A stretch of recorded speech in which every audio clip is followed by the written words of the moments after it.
Hello students, आप सभी का स्वागत है बिजनेस स्टडी की क्लास में। और हमारा चैप्टर चल रहा है ऑर्गेनाइजिंग इम्पोर्टेंस एंड प्रोसेस। पिछले लेक्चर में हमने बात की थी कि ऑर्गेनाइजिंग का मीनिंग क्या होता है और इसके साथ साथ क्या है, इसकी डेफिनेशन भी हमने पढ़ी थी। और इसके साथ हमने ये भी बात की थी कि ऑर्गेनाइजिंग की जो प्रोसेस है वो प्रोसेस क्या होती है। तो आज हम बात करेंगे, जो टॉपिक है हमारा वो है इम्पोर्टेंस ऑफ ऑर्गेनाइजिंग।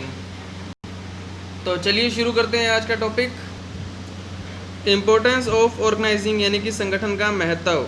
जब हम संगठन तैयार करते हैं, एक फ्रेमवर्क तैयार करते हैं, तो उसकी क्या इम्पोर्टेंस होती है उसके बारे में हमने बात करनी है आज के इस लेक्चर में। तो सबसे पहले हमारे पास जो पॉइंट है वो है हमारा बेनिफिट ऑफ स्पेशलाइजेशन यानी कि विशिष्टीकरण का लाभ। तो देखो, संगठन बनाने का एक फ़ायदा ये होता है कि जब हम संगठन बनाते हैं और बिज़नेस शुरू करते हैं, तो संगठन बनाते टाइम हम क्या करते हैं कि डिवीज़न ऑफ वर्क का जो प्रिंसिपल है उसको फॉलो करते हैं।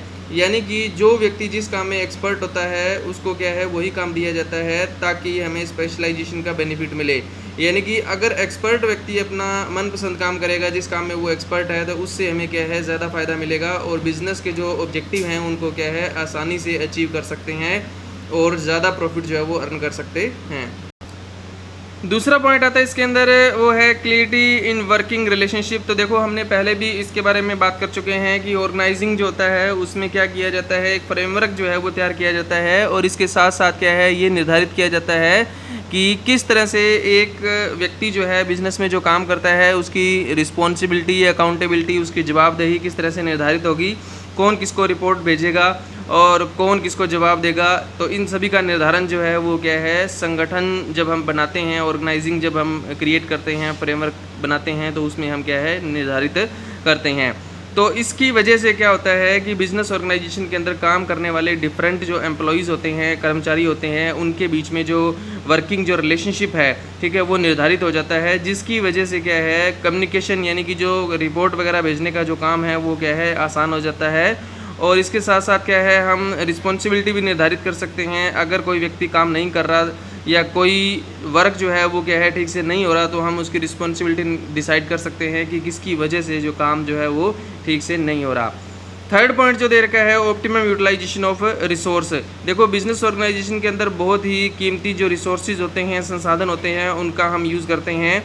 लेकिन अगर संगठन अच्छा नहीं होगा तो उसका नुकसान हमें ये होगा कि वो जो रिसोर्स हैं उन रिसोर्स का क्या है, मिस यूज़ ज़्यादा होगा, उनकी वेस्टेज जो है वो ज़्यादा होगी। लेकिन अगर हम संगठन ऑर्गेनाइजिंग का जो फ्रेमवर्क है उसको हम ठीक से अगर हम तैयार करें, तो उससे क्या होगा कि हर एक जो एम्प्लॉयज़ है उसको अपनी अपनी जिम्मेदारी का एहसास होगा और बिज़नेस में जितने भी हमारे पास संसाधन हैं, जितने भी हमारे पास जो रिसोर्सेज हैं, उनका फुल यूटिलाइजेशन होगा, ऑप्टिमम यूटिलाइजेशन होगा और कोई भी रिसोर्स जो है वो क्या है, वेस्ट नहीं होगा। तो बिज़नेस में जो हम रिसोर्स यूज़ करते हैं वो कौन कौन से रिसोर्स होते हैं, जैसे मटेरियल का यूज़ करते हैं, मशीनरी का यूज़ करते हैं, फाइनेंस का यूज़ करते हैं, ह्यूमन रिसोर्स जो होते हैं उनका यूज़ करते हैं। तो इन सभी को अच्छे से यूटिलाइज़ करने के लिए ज़रूरी है कि हम बिज़नेस का संगठन ऑर्गेनाइजिंग जो है वो तैयार करें। अगला जो बेनिफिट है ऑर्गेनाइजिंग का वो आता है एडेप्शन ऑफ टू चेंजेस। यानी कि अगर कोई चेंजेज आता है तो उसको आसानी से अडोप्ट करवाया जा सके। एग्जांपल के तौर पे क्या है, मान लो कि बिज़नेस ऑर्गेनाइजेशन के अंदर क्या है, सभी के सभी काम जो है वो क्या है, हाथों से होते हैं, मशीनों का यूज़ नहीं किया जाता या कंप्यूटर का यूज़ नहीं किया जाता। अब मॉडर्न टेक्नोलॉजी जो है वो चेंज हो रही है टाइम टू टाइम। तो बिज़नेस ने ये सोचा कि मालिक जो हैं या मैनेजर हैं, उन्होंने ये सोचा कि हम अब हाथ से काम ना करके मशीनों से काम करेंगे, जिससे हमारा मटेरियल जो है, प्रोडक्शन जो है वो ज़्यादा तैयार होगा और ज़्यादा प्रॉफिट होंगे। तो अब ये चेंजेस करेंगे तो उसका नुकसान कर्मचारियों को उठाना पड़ेगा। यानी कि बहुत सारे एम्प्लॉयज़ हैं ऐसे होंगे जो क्या है, इस चीज़ का विरोध करेंगे, क्योंकि जो लोग मशीन पे काम नहीं कर सकते या जिनको मशीन चलानी नहीं आती, ठीक है, उनको बिज़नेस ऑर्गेनाइजेशन से बाहर निकाला जा सकता है। तो अगर हम ऑर्गेनाइजेशन का स्ट्रक्चर ठीक से तैयार करेंगे तो उससे फ़ायदा ये होगा कि जो लोग क्या है अगेंस्ट होते हैं या जो क्या है विरोध करते हैं किसी भी चेंजेस का, तो उससे हम क्या है बच सकते हैं उस विरोध से। तो जो चेंजेस आते हैं उनको आसानी से क्या है अडॉप्शन करें, तो वो क्या है किया जा सकता है। अगला पॉइंट जो आता है, फिफ्थ पॉइंट, वो आता है इसके अंदर इफेक्टिव एडमिनिस्ट्रेशन। यानी कि अगर हम प्रशासन के बारे में बात करें बिज़नेस के अंदर, तो वो प्रशासन जो है, एडमिनिस्ट्रेशन जो है वो ज़्यादा इफ़ेक्टिव हो सकता है ऑर्गेनाइजेशन की हेल्प से।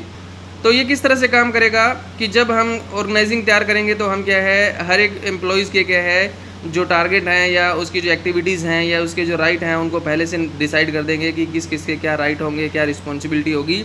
और अब क्या है, कोई भी पर्सन जब काम करेगा और किसी पर्सन को किसी से ऑर्डर मिलेगा तो वो ऑर्डर जो है उसको टाइम पे पूरा जो है वो करना पड़ेगा, और अगर नहीं करेगा तो उसके प्रति क्या है उसकी रिस्पॉन्सिबिलिटी जो है वो भी क्या है क्रिएट होगी। और इसके साथ साथ क्या है, एम्प्लॉइज़ जो हैं जितने भी काम करते हैं उनको ये भी क्लियर हो जाएगा कि उनके राइट जो हैं वो क्या हैं और उनकी रिस्पॉन्सिबिलिटी क्या है। अगला जो 6 पॉइंट आता है हमारे पास वो आता है डेवलपमेंट ऑफ पर्सनल, यानी कि कर्मचारियों का विकास करना। तो एम्प्लॉइज़ जो हैं वो डेवलप कैसे होते हैं ऑर्गेनाइजिंग की हेल्प से। देखो, हम ऑर्गेनाइजिंग में हमें पता है कि हमने एक फ्रेमवर्क, एक स्ट्रक्चर जो है वो तैयार करना होता है, और इसके साथ साथ क्या है, जब हम क्या है स्ट्रक्चर तैयार करते हैं तो उसके साथ साथ क्या है, हम जो अथॉरिटी है उसको ट्रांसफ़र करते हैं। अथॉरिटी ट्रांसफ़र या डेलीगेशन का मतलब क्या होता है, किसी व्यक्ति को काम करने का अधिकार देना। कि बिज़नेस ऑर्गेनाइजेशन के अंदर सभी अलग अलग लेवल पे क्या है, बहुत सारे मैनेजर हैं, जैसे प्रोडक्शन मैनेजर है, सेल मैनेजर है, फाइनेंस मैनेजर है, तो बहुत सारे मैनेजर जो है वो काम करते हैं। तो उन मैनेजर्स को या उन अधिकारियों को हम क्या करते हैं, जो अथॉरिटी जो है उसको क्या करते हैं, डेलीगेट करते हैं, यानी कि जो अधिकार है काम करने का वो उनको क्या है दे दिया जाता है। अब उनको अधिकार दिया जाएगा, अगर उनको अथॉरिटी दी जाएगी तो उससे क्या होगा, डिसीज़न लेने की जो पावर है, निर्णय लेने की जो शक्ति है उनके हाथों में जाएगी। और जब किसी व्यक्ति के पास क्या होता है, निर्णय लेने की शक्ति होती है या निर्णय लेने की पावर किसी व्यक्ति के पास होती है, तो उतना ज़्यादा उसकी जिम्मेवारी बढ़ जाती है और उतना वो क्या है खुद को ज़्यादा बेटर बनाने की क्या है कोशिश करता है, जिसकी वजह से एम्प्लॉइज़ जो हैं वो डेवलप ज़्यादा होते हैं।